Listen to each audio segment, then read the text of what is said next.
30-40 ଟଙ୍କା ଦେଇଥିଲେ ସେ ଖାଇବାକୁ ଦେବେ।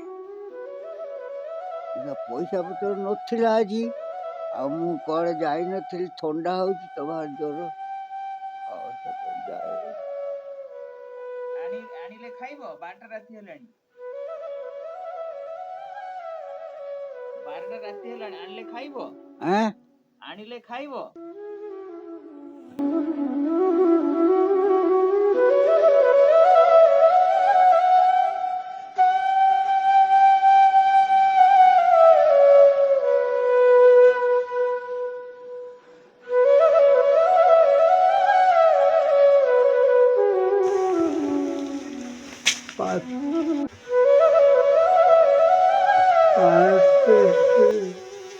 ମୁଁ ହଁ ନା ମୁଁ ଖାଇ ନାହିଁ କିଛି, ଶୋଇଥିଲି ଆସିକି।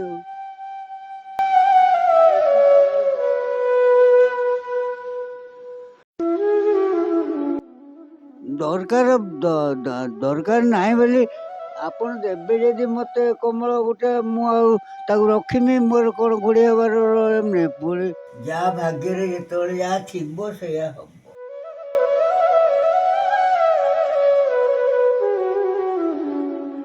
ନା ମୋର ଘର ନାହିଁ, କିଛି ନାହିଁ ମୋର। ଏଇ ବାରଣ୍ଡାରେ ଶୁଏ ସବୁବେଳେ। ଆଉ ସାରା ରାଜ୍ୟ ଶୀତ ଜାଡ଼ରେ ଥରୁଛି। ତାପମାତ୍ରା ପାଖାପାଖି ଏବେ 8-10 ଡିଗ୍ରୀ ଭିତରେ।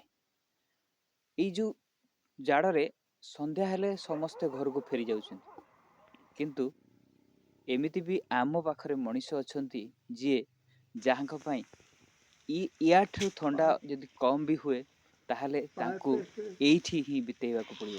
ମୁଁ ଏକଥା କହୁଛି, ଏଇ ଯେଉଁ ଆମେ ଖବର ସଂଗ୍ରହ କରି ଗଲାବେଳେ ବିଳମ୍ବିତ ରାତି ହେଲା, ପାଖାପାଖି 12:30 ହେଲା, ଯେ ଆମେ ଯେତେବେଳେ ଯାଉଥିଲୁ, ରାସ୍ତା କ୍ରସ୍ କରୁଥିଲୁ, ସେତେବେଳେ ଶୁଣିଲୁ ଏ ଖାଇବା ଗୋଟେ। ଦେଖୁ ଦେଖୁ ଯେ 2 ଜଣଙ୍କୁ ପାଇଲୁ। ଇଏ ଦେଖନ୍ତୁ, ଇଏ ହେଉଛନ୍ତି ଭଦ୍ରକ ଜିଲ୍ଲା ଚାନ୍ଦବାଲି NAC ଅଞ୍ଚଳର ଦୃଶ୍ୟ। ଇଏ ଚାନ୍ଦବାଲି ସହର ମୁଖ୍ୟ ରାସ୍ତାର ଦୃଶ୍ୟ। 2 ଜଣ ଦେଖନ୍ତୁ କେମିତି ଶୀତରେ, କି ଥଣ୍ଡା, କି ଇଏରେ ସେମାନେ ବସିଛନ୍ତି। ଏଇଠି ସେମାନେ ରହୁଛନ୍ତି। ଦେଖୁଥିବେ ଏଇ ଗୋଟେ ଗଛ ଦେଖନ୍ତୁ ଟିକେ, ଇଏ ଦେଖନ୍ତୁ, ଇଏ ହେଉଛି ଗଛଟେ। ଗଛ ମୂଳରେ କେମିତି ସେ ସ୍ଥିତିରେ ରହିଛନ୍ତି ଦେଖନ୍ତୁ। ଦେଖି ଏ ଘୋଡ଼ି ହେଇଛନ୍ତି, ଗୋଟେ ଛୋଟିଆ ପତଳା କମଳଟେ ଘୋଡ଼ି ହେଇଛନ୍ତି, ଆଉ ଅନେଇକି ବସିଛନ୍ତି ଯେମିତି ଯେ କେହି ଜଣେ ତାଙ୍କୁ ଆସିବ କି, ଯେମିତି ନିସ୍ତବ୍ଧ ହେଇକି ସେ ଅନେଇକି ରହିଛନ୍ତି। ତାଙ୍କ ଆଖି ଦୁଇଟି ଅନେକ କଥା କହୁଛି। आपका घर कहाँ पे? घर कहाँ पे? घर कहाँ पे? ଦେଖୁଥିବେ ସିଏ ଅବଶ୍ୟ ସେ ଟିକେ ମାନସିକ ସ୍ଥିତି ଠିକ୍ ନାହିଁ, କିନ୍ତୁ ଏ ଯେଉଁ ଦେଖୁଥିବେ ଯେ ରାସ୍ତା ସୁନସାନ, କେହି ବି ନାହାନ୍ତି, ଯିଏକି ରାତି 12ଟା, ସାରା ରାଜ୍ୟ ପୁରା ଶୀତରେ ଥରୁଛି। ଇଏ ହେଉଛି ଚାନ୍ଦବାଲି ସହର। ଏ ଦେଖୁଥିବେ ଏ ସୁନସାନ ରାତି। हे प्रभु जगन्नाथ। କ'ଣ ଖାଇନ? ଆଜ୍ଞା ଖାଇଛ? ମୁଁ ହଁ ନା ମୁଁ ଖାଇ ନାହିଁ କିଛି, ଶୋଇଥିଲି ଆସିକି। ଏଇ 12ଟା ରାତି ହେଲାଣି ଖାଇନ? ଆଜ୍ଞା 12ଟା ରାତି ହେଲାଣି ଖାଇନ? ନା ଖାଇ ନାହିଁ ପରା, ଯାଇ ନାହିଁ ହୋଟେଲ ଫୋଟେଲ ଆଡ଼କୁ, କୁଆଡ଼େ ଯାଇ ନାହିଁ। ଥଣ୍ଡା ହେଉଛି ଭାରି ଜୋର, ସେଥିପାଇଁ ଶୋଇପଡ଼ିଛି। ଦେଖିଲେ ସକାଳ ହେଲେ ଯାହା ହେଲେ ଖାଇମି। ଆଉ ସକାଳେ ନହେଲେ ଆଉ କ'ଣ ଖାଇବି? ଏଇ ଯୋଉ ଜାଡ଼ ହଉଛି, ଏଇ ଯୋଉ କମଳ, କି କମଳ ଶୋଉଛି? କମଳ ହଁ, କମଳ ହେଇପା। ଥଣ୍ଡା ହଉନି ତା ଧର? ଯା ଆଉ ଥଣ୍ଡା ହବନି, ଆଉ ସେ ଯାହା ଘୋଡ଼େଇ ହେଇ ପଡ଼ୁଛି, ଶୋଇ ପଡ଼ୁଛି। ଆଜ୍ଞା ଘର ନାହିଁ ତୋର? ନା ମୋର ଘର ନାହିଁ, କିଛି ନାହିଁ ମୋର। ଏଇ ବାରଣ୍ଡାରେ ଶୁଏ ସବୁବେଳେ। ଆଉ ବାରଣ୍ଡାରେ ଶୋଉଛ ଏଇଠି? ହଁ, ସବୁଦିନ ମୋର ସବୁବେଳେ ଏଇ ବାରଣ୍ଡାରେ ଶୁଏ। ଆଉ ମୋର ଘର ନିଜର ନାହିଁ, ଆଉ ଭଡ଼ା ପଡ଼ା ଘର ଗୋଟେ କେହି ମାଗିଲି ଦେଲେନି ତ।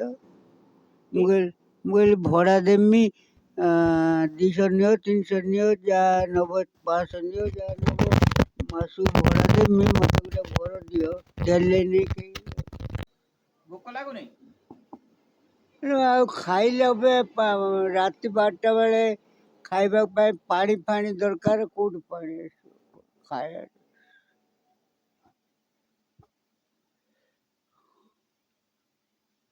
ଆଜି ଖାଇଥିଲ? ସନ୍ଧ୍ୟାବେଳେ ଖାଇ ନଥିଲ? ସେ ଖାଏ ଯାକରେ ପଇସା ପତ୍ର ଆଜି ନଥିଲା ତ। ପଇସା ପତ୍ର ଥିଲେ ସିନା କୋଉଠି ହୋଟେଲରେ ଗଲେ ସେ ତ ମାଗଣା ଦେବେନି, ପଇସା ନେବେ। ଆଉ ତାଙ୍କ ପାଖରେ 30-40 ଟଙ୍କା ଦେଇଥିଲେ ସେ ଖାଇବାକୁ ଦେବେ।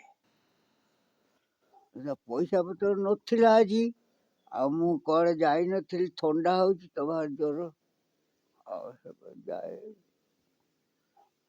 ଆଣିଲେ ଖାଇବ? 12ଟା ରାତି ହେଲାଣି। 12ଟା ରାତି ହେଲାଣି, ଆଣିଲେ ଖାଇବ? ଆଣିଲେ ଖାଇବ? ଅବିକା ଖାଇବାକୁ ପାଣି ଦେଲେ ସିନା ଖାଇମି, କେମିତି ଖାଇମି? ପାଣି ଆଣିବା। ହଉ ତାହେଲେ ଦେଲେ ଖାଇମି। ଆଉ ପାଣି ହାତ ଫାତ ଧୋଇବାକୁ, ସେ ପିଇବା ପାଇଁ ସେ ତ ଅସଲ ପାଣି ବୋତଲ ଫୁତଲ ନେଇକି ପାଣି ଆଣିଲେ ଖାଇବେ। ଆଖିକି ଦେଖା ହଉଛି? ଆଉ ଦେଖାଯାଏନି।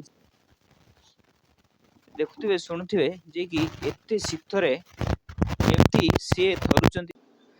ଦେଖୁଥିବେ, ଏଇ ଯୋଉ ରାତି ପାଖାପାଖି 12:30 ପରେ ହେଲାଣି, ସେ ଖାଇନାହାନ୍ତି ବୋଲି କହୁଛନ୍ତି। ଆଉ ଏଇ ଶୀତ, ଏତେ ଜୋର ଶୀତ ହଉଛି, ସେ କହୁଛନ୍ତି ଯଦି କମଳ ମତେ ଯଦି ଆଉ ଦିଆଯାଏ ମୁଁ ଆଉ ଘୋଡ଼େଇବିନି ନା। ଯେ ଆମେ ତ ଏବେ କୌଣସି ଦୋକାନରେ ଆମେ ଇଚ୍ଛା ଥିଲେ ବି ଏବେ କୌଣସି ଦୋକାନ କି ବଜାର ଦୋକାନରେ ତ ମିଳିବନି, କାହିଁ ଖୋଜିଲେ ବି କମଳ କିମ୍ବା ଖାଦ୍ୟ ବି ମିଳିବନି, କାରଣ 12:30 ଗୋଟେ ରାତିରେ କେହି ବି ଦୋକାନ ଖୋଲିବ।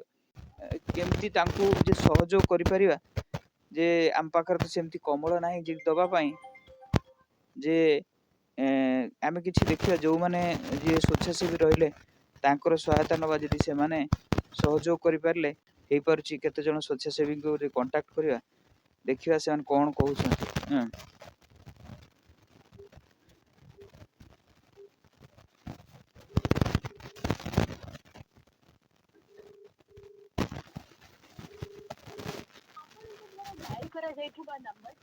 ଗୋଟେ ଯୋଉ ସ୍ୱେଚ୍ଛାସେବୀ ଲଗେଇଥିଲେ ସେ ତ ଉଠେଇଲେ ନାହିଁ, ତଥାପି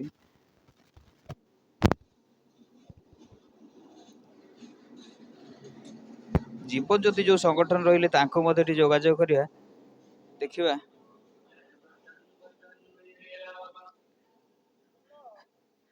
ହଁ, ହ୍ୟାଲୋ। ହଁ, ସେ ନନା ନାହାନ୍ତି କି? ଟିକେ ଫୋନ ଦେଇଦେଲ।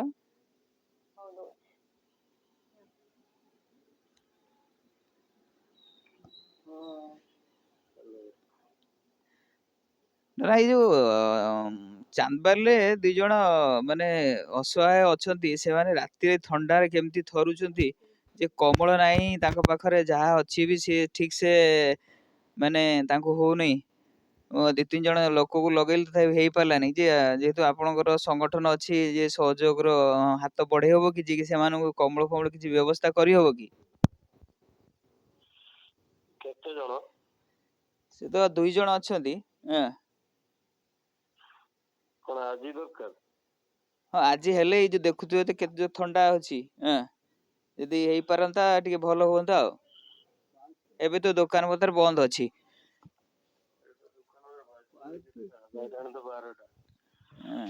ଆଚ୍ଛା, ଦେଖିବା, ଆମର ସେ ଯାଇଥିଲେ ପିଲା ଯୋଉ ଆଜି ଯୋଉ ଘର ପୋଡି ଯାଇଥିଲା, ସେଇଥିରେ ଆମର ବି କମଳ ଫମଳ ନେଇଥିଲୁ। ମୁଁ ଦେଖୁଛି କଣ ଅଛି, ଦେଖୁଛି। ସେ କମଳ ନେଇକି ଆସୁଛନ୍ତି ହେଲା। ଆଜ୍ଞା, କମଳ ନେଇକି ଆସୁଛନ୍ତି, କହୁଛନ୍ତି ଆସିବେ ଏବେ। ଆଚ୍ଛା, ହେଲା, ହଉ ଟିକେ ସେ ଅଛନ୍ତି ସେଠି? ହଁ, ସେ ଅଛନ୍ତି ଏଠି ଶୀତରେ। ଆଚ୍ଛା, ହଉ ହଉ, ମୁଁ ବାହାରୁଛି ତାହେଲେ। ମୁଁ ଗାଡି ଡାକି ବାହାରୁଛି। ହଉ ହଉ ହଉ ହଉ, ମୁଁ ବାହାରୁଛି। 2 ଜଣ ଅଛନ୍ତି ନା? ହଁ ହଁ ହଁ। ଆଚ୍ଛା, ହଉ ହଉ ହଉ। ପ୍ରଭୁ ଦେଖୁଛନ୍ତି ଏତେ ଦୂରରୁ ସେ ଆସିବେ ତମ ପାଇଁ କମଳ ନେଇକି ହେଲା ବୁଝିଲେ। କମଳ ଆଉ କଣ ଆଣିବେ କମଳ ଆଉ କଣ ଆଜ୍ଞା କମଳ ଆଉ କଣ ଆଣିବେ ଖାଇବା ଜିନିଷ ଖାଇବା ଜିନିଷ ଏବେ ପାଣି ଫାଣି କୋଉଠି ଆସିବ ଖାଇମି ସକାଳେ ଯାହା ହବ ଖାଇମି। ଯେ ଜଣେ ଦେଖନ୍ତୁ କେମିତି ଗଛ ମୂଳେ ବସିଛନ୍ତି ଯେ ଯେମିତି ତାଙ୍କ ଆଖି କେତେ ଦୁଃଖ ଦାରିଦ୍ରତା ବଖାଣୁଛି। ଆଉ ଇଏ ଭାଇ ତ ଦେଖୁଥିବେ ଏ ଦି ଜଣ ଆଖି କି ଦେଖାଯାଉନି ବିଲକୁଲ କିନ୍ତୁ ସେ ଏଇ ଯୋଉ ଥଣ୍ଡାରେ ସେ ଅନେଇକି ବସିଛନ୍ତି ଯେ କେତେବେଳେ ସକାଳ ହବ ଆଉ ଖାଇବେ ଖାଇବା କଥା ମଧ୍ୟ କହୁଛନ୍ତି। ଯଦି ଦେଖାଯାଏ ତାହେଲେ ଅନ୍ୟ ପଟରେ ଯଦି କୁହାଯାଏ ତାହେଲେ କେତେବେଳେ ସରକାରଙ୍କର କାର୍ଯ୍ୟକ୍ରମ ରହୁଛି କେତେବେଳେ ଯୋଉ ମନ୍ତ୍ରୀଙ୍କର କାର୍ଯ୍ୟକ୍ରମ ରହୁଛି କେତେବେଳେ ଜିଲ୍ଲାପାଳଙ୍କ କାର୍ଯ୍ୟକ୍ରମ ରହୁଛି କେତେବେଳେ ସରକାରୀ କାର୍ଯ୍ୟକ୍ରମ ରହୁଛି ଏଇ ସବୁ ଖବର ରହୁଛି ଆମ ଚାନ୍ଦବାଲି ପ୍ରଶାସନର। କିନ୍ତୁ ଏଇ ଯୋଉ ଦୁଃଖ ଦୁର୍ଦିନ ଭିତରେ ଯୋଉ ଦିନ କାଟୁଛନ୍ତି ଏଇ ଯୋଉ ଥଣ୍ଡା ଭିତରେ ଯେତେବେଳେ ସମସ୍ତେ ଘରେ ଶୋଇ ପଡୁଛନ୍ତି ଏଇ ଯୋଉ କାକରରେ ଯୋଉ ଅସହାୟ ଅନ୍ଧ ଆଉ ଜଣେ ମାନସିକ ବିକାରଗ୍ରସ୍ତ ଲୋକ ଶୋଉଛି ତାଙ୍କ ଉପରେ ନଜର ପଡୁନି। ଅନେକ ବ୍ୟବସ୍ଥା ରହିଛି ଯିଏକି କେମିତି ସେମାନଙ୍କୁ ଥଇଥାନ କରାଯାଇ ପାରିବ କିନ୍ତୁ ସେସବୁ ଏଠି କିଛି ବି ଦେଖିବାକୁ ମିଳୁନି।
ये दृश्य देखला पर अनुमान करुथिबे एठी प्रशासन केते तत्पर अछि।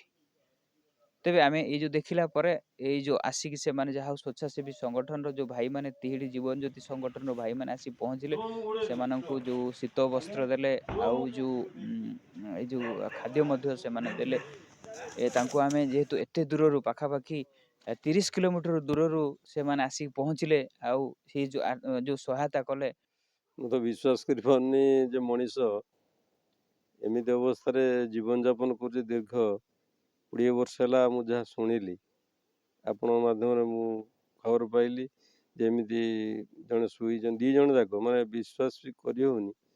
ସତରେ ମଣିଷ ଆମେ ଘରୁ ବାହାରି ପାରୁନୁ କିନ୍ତୁ ସେ ସେମିତି ସେଇ ଗଛ ମୂଳରେ ଆଉ ସେଇ ବାରଣ୍ଡାରେ ଅନ୍ଧ ଭାଇ ମାନେ ବସିଛନ୍ତି। କେତେ ବହୁତ ଲୋକ ଗୋଟେ ଯାଉଛନ୍ତି ଆସୁଛନ୍ତି। ଇଏ ବି ଗୋଟେ ବିଜ୍ଞାପିତ ଅଞ୍ଚଳ।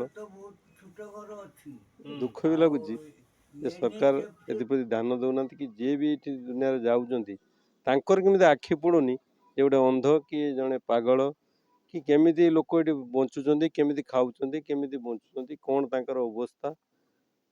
ଧନ୍ୟବାଦ ଦେବି ଆପଣଙ୍କୁ ଯେ ଗୋଟେ ସହଯୋଗର ହାତ ବଢ଼େଇଲେ। ଆଉ ମୁଁ ବି ନିଜକୁ ଧନ୍ୟବାଦ ମନେ କରୁଛି। ପ୍ରଭୁ ଜଗନ୍ନାଥ ମୋତେ ଆଣି ଏମିତି ଜାଗାରେ ପହଞ୍ଚାଇଲେ ଯେ ମୁଁ ବି କିଛି ଶିଖିବାର ଅଛି ଆଉ କିଛି ଯୁବକମାନେ ବି ଶିଖନ୍ତୁ ଯେ ଆମର ବି ସେ ବାପା, ସେ ବି କାହାର ବାପା ହେଇଥିବେ, ସେ ବି କାହାର ଭାଇ ହେଇଥିବେ, ସେ ବି କାହାର ପୁଅ ହେଇଥିବେ। ତେଣୁ ତାଙ୍କ ପ୍ରତି ଭଗବାନ ଯେଉଁ ନିର୍ଦ୍ଦୟ ହେଇଛନ୍ତି ଆମର ବି କିଛି ଆସିବ ନିଶ୍ଚିତ। ତାଙ୍କୁ ବି ସାହାଯ୍ୟ କରିବା ଆଉ ତାଙ୍କୁ କେମିତି କେଉଁ ଜାଗାରେ ସେ ଥଇଥାନ ହେବେ ସେ ବି ଗୋଟେ ପ୍ରଶ୍ନ ଅଛି। ମୁଁ ସେମିତି କିଛି ନାହିଁ। ଜୀବନର ଆମେ ଜନ୍ମ ହେଇଛୁ ଦୁନିଆରେ କିଛି ଭଲ କାମ କରିବା ପାଇଁ ଆମର ପ୍ରୟାସ। ପ୍ରଭୁ ଜଗନ୍ନାଥ ଆମକୁ ଜନ୍ମ ଦେଇଛନ୍ତି ଦୁନିଆ ପାଇଁ କିଛି କରିବାର ଗୋଟେ ସମୟ ଆସିଛି। ତେଣୁ ଇଏ ଗୋଟେ ଖୁସି ଲାଗେ ଯେ କିଛି ବି ଅସୁବିଧା ହଉ କି ରାତିରେ ଜଣେ ଫୋନ୍ କଲେ କି ଯାହା ବି କିଛି ହଉ, ଯଦି ମୁଁ କିଛି କାହାକୁ ସାହାଯ୍ୟ କରିପାରିଲି କି କାହା କାମରେ ଆସିଲି, ମୁଁ ନିଜକୁ ଧନ୍ୟ ମନେ କରିବି। ମୋର ଆଜି କିଛି ଦିନଟା ଗୋଟେ ଭଲରେ ଗଲା, ମୁଁ କାହାକୁ କିଛି ସାହାଯ୍ୟ କରିପାରିଲି। ଇ ଯୋଉ ଜାଡ ମାନେ ଅସ୍ତବ୍ୟସ୍ତ କରୁଛି, କିନ୍ତୁ ଯାହା ହଉ ସେମାନଙ୍କୁ ସାଧୁବାଦ ଜଣେଇବା କଥା ଯିଏକି ସେମାନେ ଏଇ ଜାଗାରେ ଆସିକି ପହଞ୍ଚିଲେ ଆଉ ସେମାନଙ୍କୁ ଶୀତ ବସ୍ତ୍ର ଆଉ ଇଏ ମଧ୍ୟ ପ୍ରଦାନ କରିଛନ୍ତି। ତେବେ ଆମେ ଆଶା କରିବା ଯେ କି ପ୍ରଶାସନ କାଲି ସେମାନଙ୍କ ଉପରେ ଦୃଷ୍ଟି ଦେବେ ଆଉ ଇ ଦିଗରେ ମଧ୍ୟ ଦୃଢ ପଦକ୍ଷେପ ନେବେ। ଭଦ୍ରକ ଚାନ୍ଦବାଲିରୁ କ୍ୟାମେରା ପର୍ସନ ସୂର୍ଯ୍ୟକାନ୍ତଙ୍କ ସହିତ ବାସୁଦେବ, ସମ୍ଭାବନା ଲାଇଭ।